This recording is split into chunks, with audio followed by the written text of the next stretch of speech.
참 그리스도인의 삶은 어떠한 삶일까요? 저는 한마디로 모든 면에서 조화를 이루는 삶이라고 정의를 하고 싶습니다. 우리 삶에는 균형과 밸런스가 필요합니다.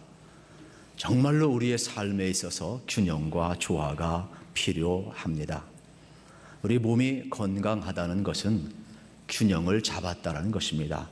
조화가 이루어졌다는 사실입니다. 밸런스가 맞는다는 말이에요. 내 몸이 병들었다.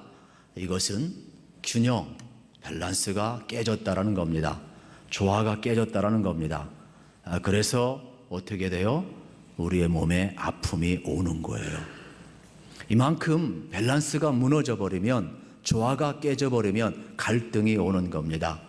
우리 사회가 갈등이 많은 것은 조화가 안 이루어졌다는 거예요. 균형적인 리더십이 없다라는 거예요. 이러한 때 개인이나 사회나 우리 모두가 건강한 여러분 삶을 살고 싶으면 다시 한번 영적인 균형뿐만 아니라 우리의 삶의 균형을 잡을 필요가 있다라는 사실입니다. 우리 삶에는 균형과 여러분 밸런스, 조화가 필요한 겁니다. 이 일은 누가 하느냐? 성령님이 한다라는 거예요. 그래서 성령님이 우리 가운데 오시면 균형을 잡아주는데, 성령님은 하나님의 영이고, 성령님은 인격의 영이고, 성령님은 균형의 영이고, 성령님은 조화를 시키시고, 성령님은 우리의 삶에 여러분 어떻게 해요? 이렇게 다시 한번 회복을 시켜주는 영임을 명확하게 이야기하고 있는 겁니다. 오늘 본문 말씀이 이러한 내용을 우리에게 소개를 하는 거예요. 천국 생활이죠. 믿음 생활이죠. 초대교회 그리스도인들이 성령이 임하고 나니까 그들이 한 마음 한 뜻으로 서로 물건을 통용하고 제 물건을 아끼지 아니하고 서로 나누어 주었다. 그리스도인의 삶을 소개해요. 천국 생활을 소개해요. 그러니까 성령이 임하면 우리 가운데 나타나는 증언이 뭐냐? 균형이에요. 조화예요. 갈등을 뛰어넘고 오히려 우리의 삶에 여러분 이러한 조화를 이루고 있다는 사실입니다. 원래 하나님은 모든 면의 조화를 이루시는 분이에요. 에덴 동산을 창조하실 때 하나님 보시기에 좋았다 그랬어요. 최초의 인간 아담, 하와 만들어 놓고 하나님과의 관계가 좋았어요. 자연과의 관계가 좋았어요. 아담과 하와의 관계가 참 좋았어요. 그래서 균형 잡혔어요. 정말로 천국이에요. 그리스도인다운 삶, 하나님의 백성의 삶이 그게 자연스럽게 이루어졌어요. 그런데 죄가 들어오면서 균형이 깨졌어요. 죄가 들어오면서 자연을 파괴하니까 자연도 독을 품기 시작했어요. 사람과 사람 사이에도 갈등이 일어나고 미움이 들어오고 균형과 조화가 깨져버리니까 여기에 대리, 살인, 전쟁, 미움, 우리의 삶에 독이 나오기를 시작을 한 겁니다.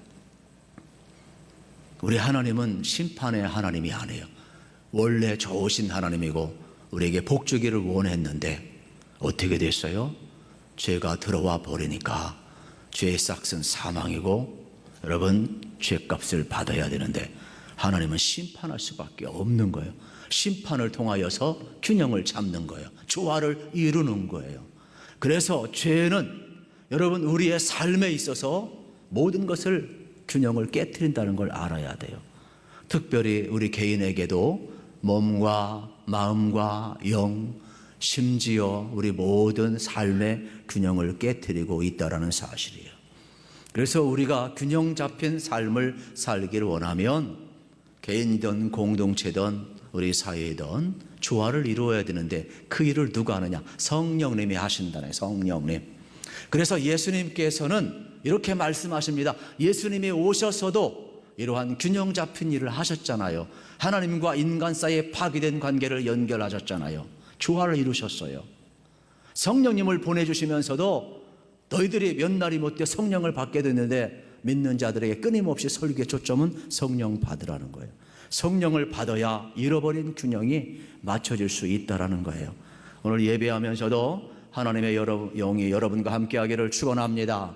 그래서 우리는 하나님의 영이 함께할 때 참 그리스도인 삶을 살 수가 있는데 첫 번째는 여러분 성령님이 함께하면 영의 조화를 이루는 삶을 살 수가 있는 거예요. 오늘 33절에 보면 이러한 말씀이 나와요. 사도들이 큰 권능으로 주 예수의 부활을 증언하니 무리가 큰 은혜를 받았다 그랬어요. 사도들이 여러분 부활하신 예수 그리스도를 증언할 때 많은 사람들이 영적으로 힘을 얻어서 담대해졌다는 말이에요. 영이 담대해지니까 자신감이 생기는 거예요. 갈 길이 보이는 거예요. 두려움을 이기게 되는 거예요. 내일에 대한 염려를 다 맡겨버리고 승리하게 되는 거예요.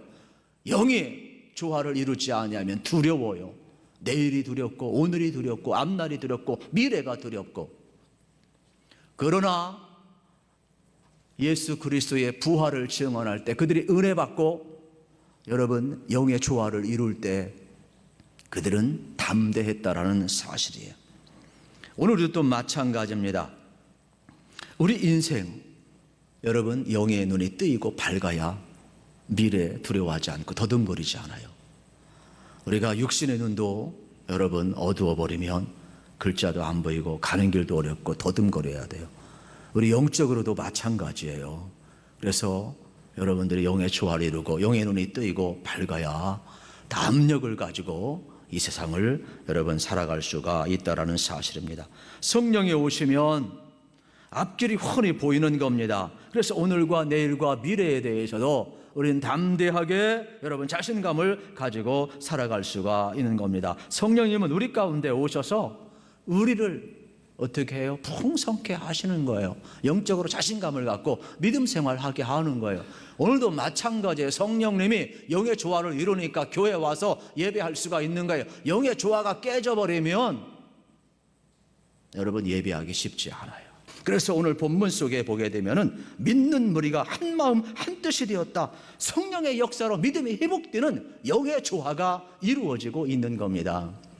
다음으로 참 그리스도인의 삶은 여러분 몸의 회복이 일어난다라는 사실이에요. 오늘 32절에 보면 한 마음 한 뜻이 되었다 그랬습니다. 몸의 균형을 이야기하는데 여러분 우리가 육체가 건강하려면 영과 조화를 이루어야 돼요. 마음과 조화를 이루어야 돼요. 마음이 평안해야 육체도 건강한 것이지. 여러분 마음은 불편하고 영과 조화를 안 이루었는데 이게 육체가 건강할 수가 없다라는 거예요. 균형이 깨질 수밖에 없는. 그래서 한 마음 한 뜻은 이렇게 영적으로 균형을 잡힐 뿐만 아니라 동시에 그때 우리 마음도 하나가 되어서 여러분 몸의 균형을 건강을 가져올 수 있다라고 이야기를 하고 있는 내용이 되겠습니다. 여러분 하나님이 주신 영성과 육체적으로도 여러분 키가 자라가는 거예요. 그러니까 어떻게 보면은 영성의 조화와 몸의 조화가 동시에 이루어지고 있음을 우리에게 보여주는 내용이 되겠습니다. 그만큼 지성과 육신, 영성과 사이성, 건강을 이루어야 된다라는 말씀입니다. 그런데 어떤 분은 성인 아이가 있어요. 몸은 성인인데 정신이나 말이나 행동은 사랑받지 못하도록 아이 같은 사람이 있어요. 그러면 조화가 깨져버리는 거예요. 그러면은 결국 어떻게 될까요? 사랑받지 못합니다. 그것은 사이성의 부족이라고 표현을 합니다. 모든 불균형을 이야기하는 것입니다. 영이 건강하면 여러분 삶의 균형, 몸의 균형도 잘 이루어져야 돼. 성경은 그래서 요한 3서 2절에서 사랑하는 자여 내 영혼이 잘됨 같이 내가 범사에 잘되고 강건하기를 간구하노라 그랬어요. 순서가 잘 돼야 돼. 우리가 거꾸로 물건하면서 살 수 없잖아요. 우린 영적인 존재예요. 그렇기 때문에 정상적으로 영이 잘 되어야 영이 조화를 이루어야 몸의 조화를 이루고 삶의 조화를 이루어갈 수 있는 순서를 이야기하는 것이 되겠습니다. 여기 계신 여러분들은 이미 영의 조화를 이룬 분들이니까 몸의 조화를 이루고 삶의 조화를 이루셔서 행복한 삶 사시기를 축복합니다. 성경은 분명하게 이렇게 영혼이 잘 되고 강건하기를 간구하고 있는 것입니다. 그러면 우리 영이 병들면 육체도 병들죠. 우리의 몸을 잘 관리를 해야 돼요. 우리 마음 관리를 잘 해야 돼요. 나쁜 습관이 있으면 몸의 균형이 깨져버립니다. 나쁜 생각이 치고 들어오면 몸의 균형이 깨져버립니다. 나쁜 건 먹어도 여러분 몸의 균형이 깨져버립니다. 예수 믿는다고 하는데 자기 얼굴에 자기 나이만큼 책임을 져야지. 여러분 이런 거 계속 드링크 같은 거 잘못된 거 먹어봐요. 이거 잘못된 냄새 자꾸 피워봐요. 어떻게 되겠어요? 또 약물 같은 거 먹어봐요. 어떻게 몸의 균형이 다 깨져버리는 거죠. 에? 생각만 악한 생각이 치고더라도, 잘못된 습관이 치고더라도 여러분 영의 균형을 깨고 몸의 균형을 깨고 삶의 균형을 깬다니까요. 그러므로 자기 관리를 잘 해야 되는 거예요. 우리가 건강 요즘 최고의 화두인데, 운동 열심히 한다고 건강합니까? 약간의 유익이 있죠. 보약 먹어도요, 약간의 유익이 있지, 그것만 가지고는 안 돼요. 음식 아무리 가려 먹고 여러분이 무공의 음식을 아무리 여러분 먹는다 할지라도 안 되는 거예요. 왜요? 영과 육의 조화가 이루어져서 여러분들의 삶, 운동이 도움이 되고 보약이 도움이 되고 음식이 도움이 되고 우리 삶의 균형을 이루어야 되는 것이지, 균형이 깨졌는데 아무리 노력해봐요, 그게 되겠어요? 그래서 우리는 좀 인격적인 존재이기 때문에 균형 잡는 삶을 사는 훈련을 해야 하는 것입니다. 특별히 내 몸은 하나님의 영을 담는 그릇이에요. 정신을 담는 그릇이에요. 자기 관리를 잘해야 된다는 사실입니다. 여러분, 성령님이 내 안에 거주하십니다. 그러므로 여러분의 몸 관리를 잘 하시기를 우리 주님의 이름으로 축복합니다.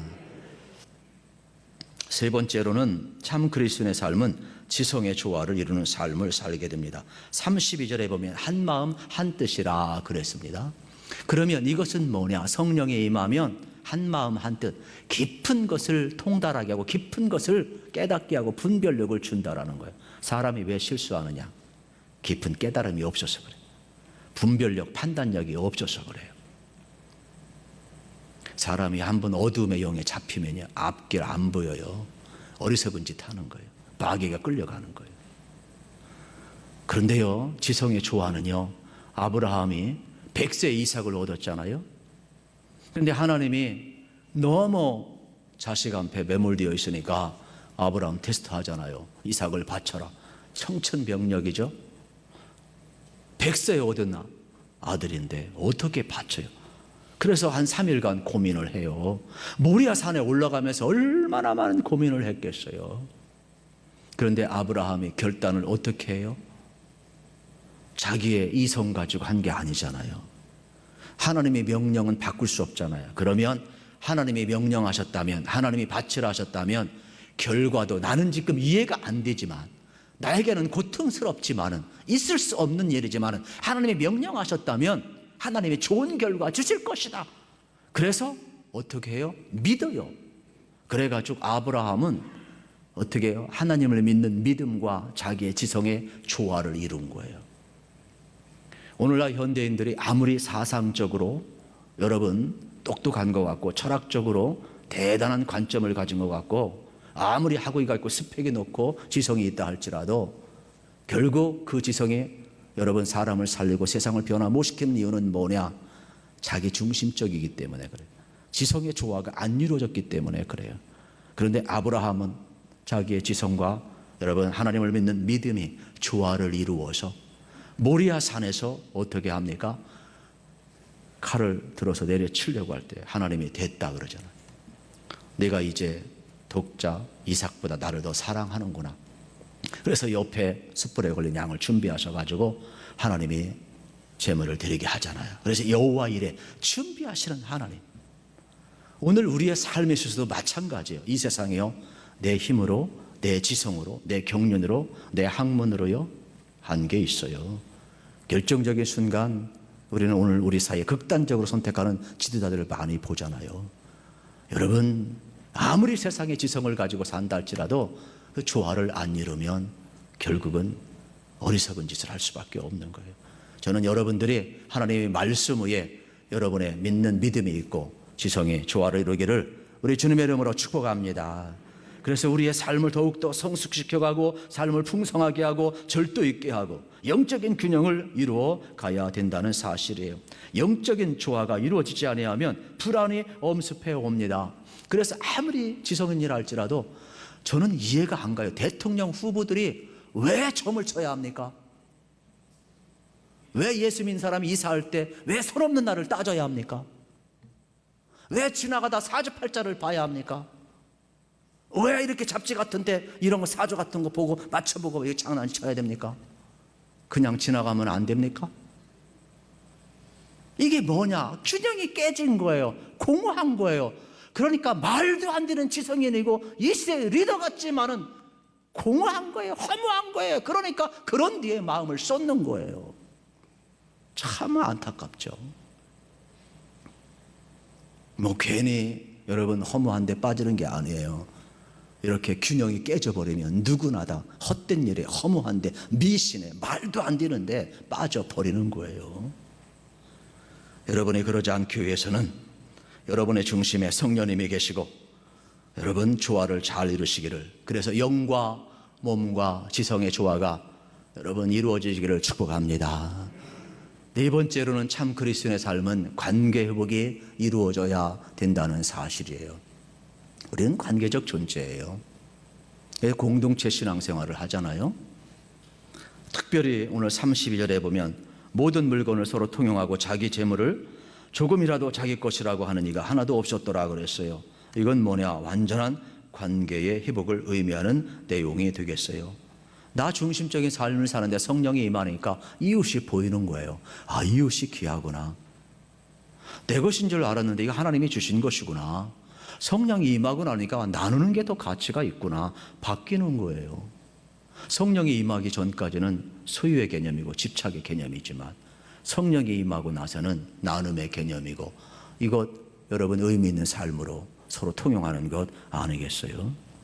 그러니까 우리 안에 성령님이 임할 때만이 모든 관계가 회복되어 갈 수가 있다는 사실이에요. 현대인들은 이 조화를 이루기가 참 어렵습니다. 관계 갖기가 참 어렵습니다. 그래서 너무나 서툴어요. 있으면 있는 대로, 없으면 없는 대로. 그러다 보니까 모든 관계가 자꾸 서툴어서 깨져버리기가 쉽습니다. 결혼한 부부도요, 잘 사는 것 같지만 열상 부부를 조사해 봤는데 다시 태어나도 당신 남편과 결혼하겠습니까? 그랬더니 2명만 결혼한대요. 2명만. 8명은 안 한대요. 우리 남편들 잘 생각하셔야 돼요. 그런데 그 2명한테도 또 물어봤어요. 진짜 사랑해서 다시 결혼할 겁니까? 그랬더니 남자 바꿔봤자 그놈이죠. 뭘 바꿉니까? 연태까지 맞췄는데 또다시 맞춰서 삽니까? 그냥 맞추는 것 정으로 살렵니다 그러더라는 거예요. 그러니까 부부 사이가요, 이런 게 있어요. 부부 사이가 가장 가까운 사이예요. 이렇게 마주보는 사이거든요. 마주보면 가장 가까운데 서로 윈수가 되면 등을 돌리잖아요. 어느 정도 뭔지 아세요? 둘이 만나려면 등을 돌린 순간 적이 되는 거예요. 지구를 한 바퀴 돌아야 한번 만날 수 있는 먼 거리예요.